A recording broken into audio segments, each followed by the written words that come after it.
Okay, welcome to a new episode of Nate's MMA Corner. I'm Nate, and if you watch my show, you're in my corner. Today's episode is a pre-fight show for UFC Ultimate Fighter 23 finale. Joanna Jacek team versus Claudia Gadelha's team. And then it's main evented by the two coaches, Joanna and Claudia, fighting for the UFC strawweight title, with Joanna defending the belt against Claudia. It's going to be explosive, exciting card. I'm so excited for this one. Go Joanna. I like Claudia too, but I'm a big Joanna fan. Yeah, so this is my pre-fight show. I'll do a quick rundown of my predictions for the main card. So let's get started.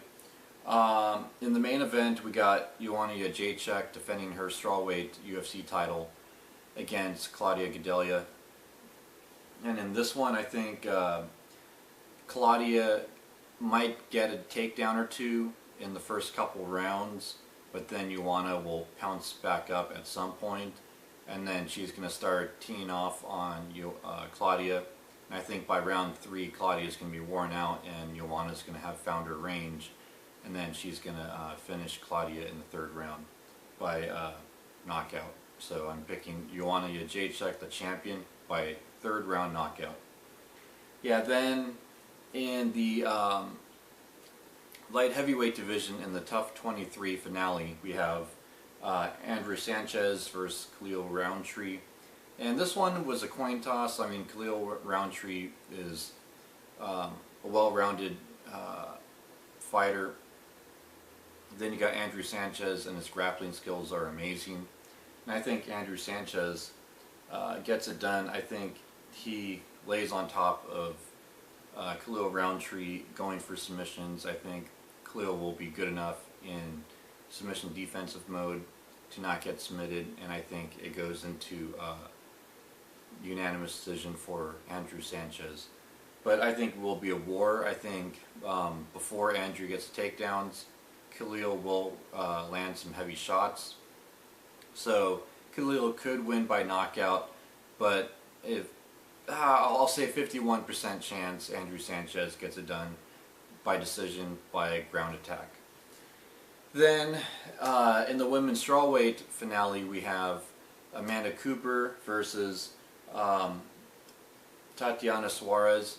And Tatiana, I picked her in this fight because I think her wrestling is going to nullify Amanda's boxing, and then also Cooper's jiu-jitsu skills are good, but they're not like world-class good. So it'll be Tatiana defending submissions on top, but also being able to land some ground and pound in the mix with her world-class wrestling. Well, killer wrestling, I should say. I shouldn't say world-class, but good wrestling skills. So I'm picking Suarez by unanimous decision here. I think she used the wrestling, lands the takedowns when appropriate, but then in the stand-up, Amanda might have some moments, but ultimately Tatiana will have enough good wrestling to get the takedowns, especially when she gets desperate, if she gets desperate, because maybe she can't stand the boxing of Amanda Cooper. So yeah, she'll just go to takedown mode and get those takedowns, and then that'll get points for Suarez. And maybe Suarez could, late in the 3rd round or early, somewhere in the mix of the 3rd round, get a submission. But I think Amanda Cooper's submission skills are going to hold on for the most part. Then, so Suarez by unanimous decision. Then in the lightweight division, we have Ross the Real Deal Pearson versus Will Brooks. Will Brooks being a Bellator lightweight champion going into the UFC. There's a lot of hype behind him. Ross Pearson, season 9 winner of The Ultimate Fighter. So it's kind of like a champion versus champion to see who moves up the rankings in lightweight. And I'm picking Will Brooks here by decision. I think he looked good in his last few matches in Bellator. Way back when one of the Michael Chandler fights, he you know, I think there are some moments where he struggled, but overall, when you look at his last 3, 4, 5 fights, in hindsight, he was fighting the top guys in Bellator, and he was pretty much walking right through them. And Ross Pearson, he has great striking. His ground game's underrated. But Will Brooks has decent MMA wrestling, and will be good enough to possibly land some takedowns when needed. And I think he can deal with Ross Pearson's striking. Ross Pearson does have heavy hands. However, Will Brooks has good head movement and footwork, and that will stop him from getting knocked out from Ross Pearson.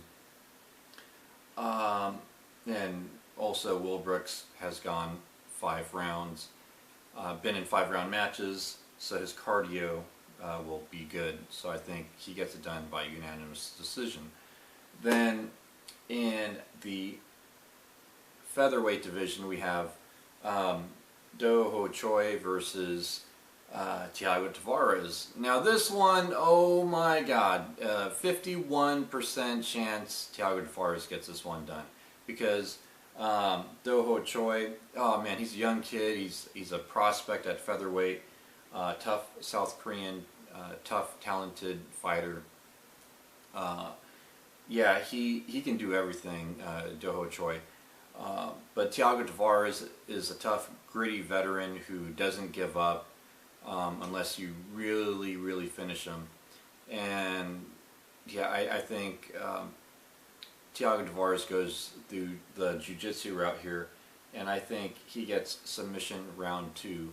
I think eventually he's able to work the ground game, but it won't be easy. But I think eventually he will get it, and he will deal with it, and he will get submission round 2.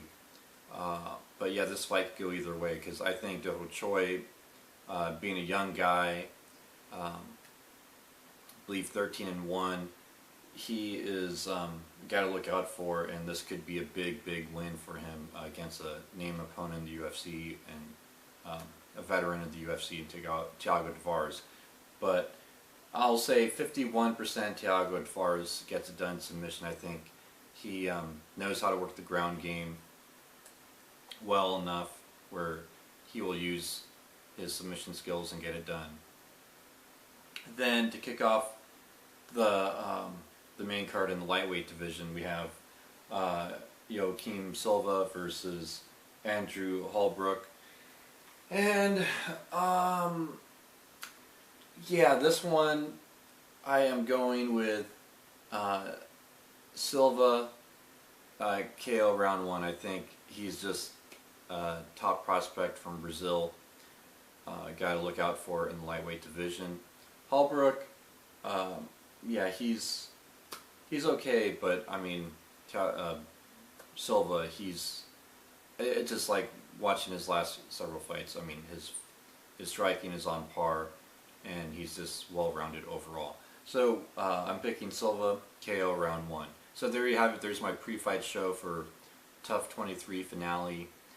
Stay tuned for my upcoming episode, which will be the post-fight show for this card, and then after that I will have my pre-fight show for UFC 200, which I know is the one everyone wants to see. So got some big episodes coming up, and yeah, so stay tuned. Until then, see ya.